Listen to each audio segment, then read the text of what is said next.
I mean, this is not the way I wanted to put it, but it's what occurs to me now. It's Stand By Me, set in the late 80s and early 90s.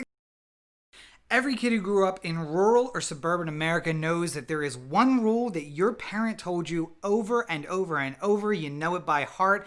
Please say it with me. I want you to be home when the streetlights go on.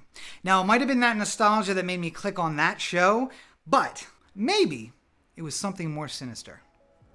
This week we're talking about When the Streetlights Go On the Everyman Movie Review.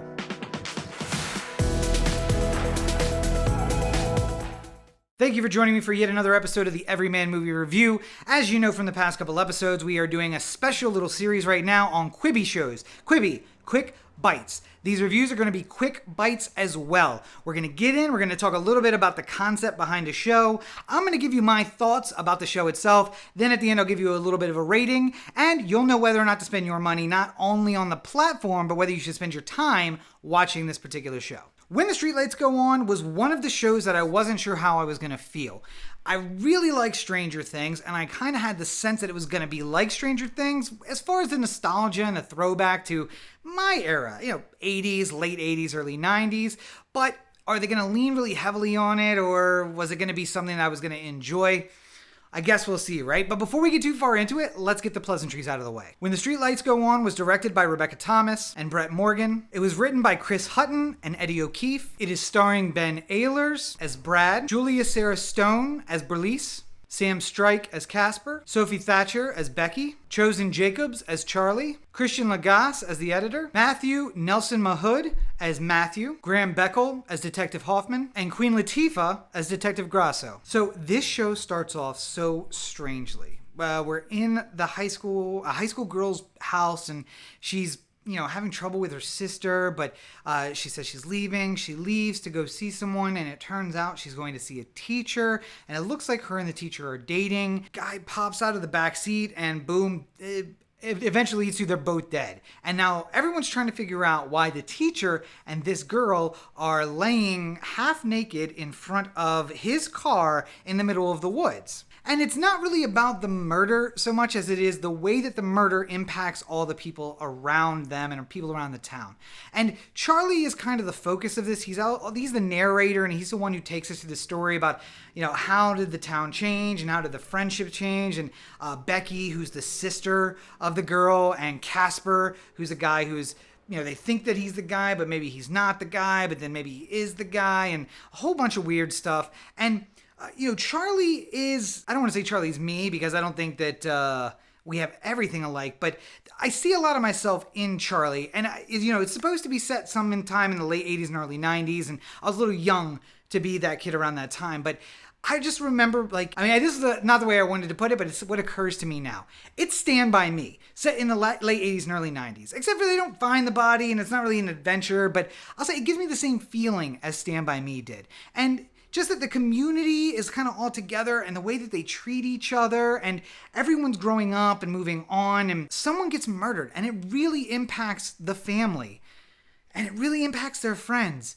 But it's almost like a bullseye that, the damage, the hurt, hits the people in the middle the hardest, and the ones close to them really hard, and the ones, kind of close to them a lot less hard, but, and it radiates outward. But then time, healing all wounds, works in the opposite direction. And the ones furthest out forget, and then closer in and closer in and closer in. And maybe the ones closest in, they never forget. One of the things that Becky basically talks about is that how it impacted her life so completely. Her and Casper have this on-again thing going, and it really impacts her life right after her sister's death. So much so that it's not that she forgets and that the hurt stops, but that she can compartmentalize that into one place and move on with her life. And it takes her longer than it does most of the community, but it still happens. The show is this fantastic character story about, Charlie had a crush on the girl who was killed, and, maybe has a crush on her sister too, and there's the dynamics of being a teenager in the 90s. Just the whole thing. And again, I go back to this, the platform is supposed to be for tweens and teens. They are teenagers now, not in the 90s. Who is this content for? It's for me, but I'm a very specific audience. I'm people who like TikTok and had a TikTok before quarantine, but also dig this content and has it speak to them. I'm not your demographic, Quibi. I'm not who you should be reaching out to. But as long as they're making that content, if you like the stuff that I like, I think you're going to like this.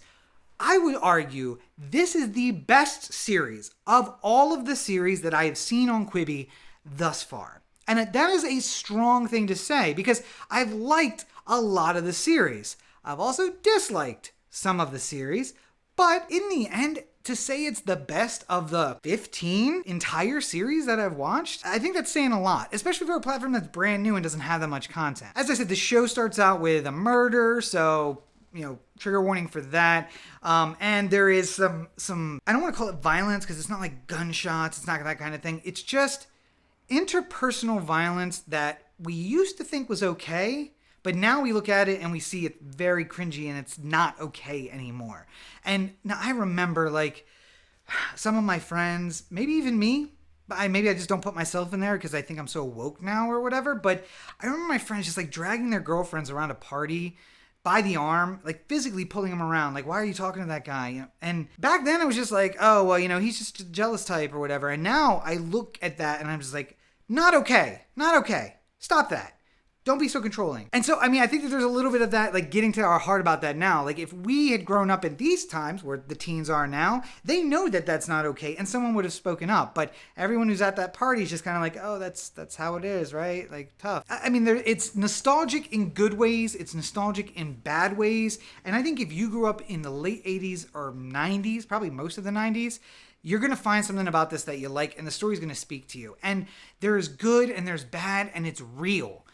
I think that's the best part. And again, the Quibi format of saying like, we're going to tell this chapter and move on makes it so easy. I don't think you could have told this story in the format of a movie. I also don't think all of these episodes would have stretched out to be full episodes of another show. But when you have 10 to 12 minutes to tell a little bit of a story and that's all you really need, great. That's perfect for what you want to do here.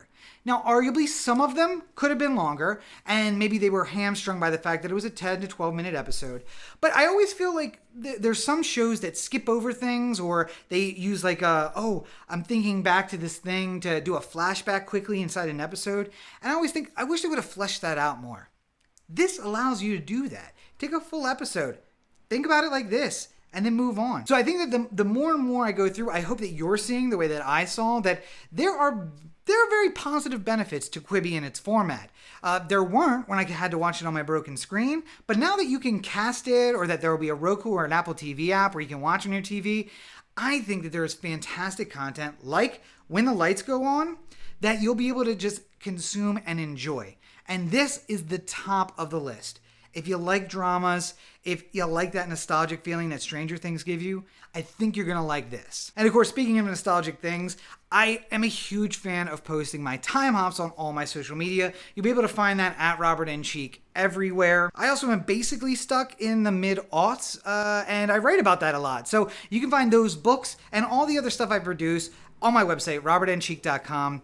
I talk about that stuff in my vlogs a lot as well. You can find that here on my channel, youtube.com/RobCheek. Of course, if you're looking for the social medias for Everyman Movie Review, which is something separate, you'll find that down in the show notes below, where you'll also find a link to When the Lights Go On Quibi. If you don't have Quibi now, I think that this show alone is worth the price of admission. $4.99 for some Quibi with some ads, and you can cancel at any time. So you'll grab a month, watch some of these series that I've recommended, and then just cancel it if you don't like it otherwise. But if you already have Quibi, definitely take the time to check out When the Lights Go On. And it's not really a spoiler, but for the last episode, stick around. You think that it's over, but it's not. And there's like this very, very heartwarming scene right at the end. You're not going to want to miss that. So stick around and check that out. But I got even more shows coming, just a couple more in this series before we get back to the movies. And I'm excited to go through those with you guys. So until next time, take care of yourselves and each other. Have a great week, everybody.